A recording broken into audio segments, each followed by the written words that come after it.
Hello, the strongest cyclone to threaten India in 14 years is heading towards its east coast.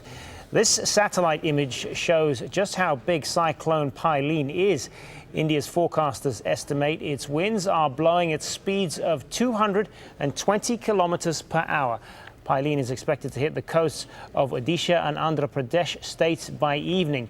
Many of these areas are low-lying and up to 1 million people are expected to leave their homes ahead of its arrival.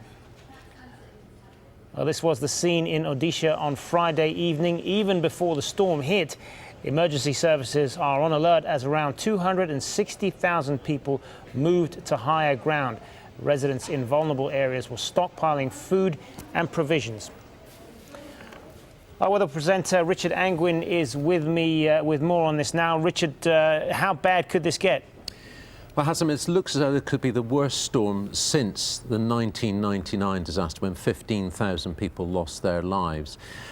It is a major system. There are some discrepancies in terms of the forecast. The Indian forecast is a slightly different forecast from the Joint Typhoon Warning Centre, but nevertheless, no matter how you look at it, this is going to be a truly deadly storm. And if you have a look at the weather graphics, you can just see the extent of this system and how it covers the whole of the Bay of Bengal area. Now look at the actual track of this system and the wind strength. Now those are the Joint Typhoon Warning winds, not 210 to 220 like the Indians have got, but up around the 260 marks. It's a Category 5 storm if they've got the forecast right.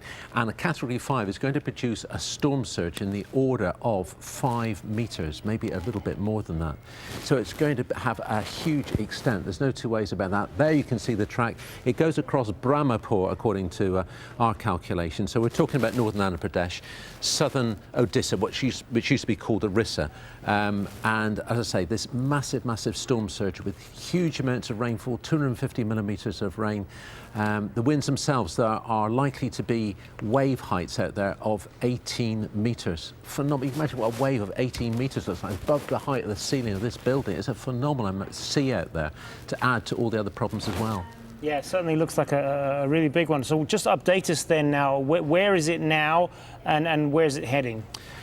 Well, at the moment, it's still got a little way to go. It does strike at about 15 GMT today, so around about that sort of time. Obviously, the winds will be getting up to the maximum strength a few hours before that and a few hours after.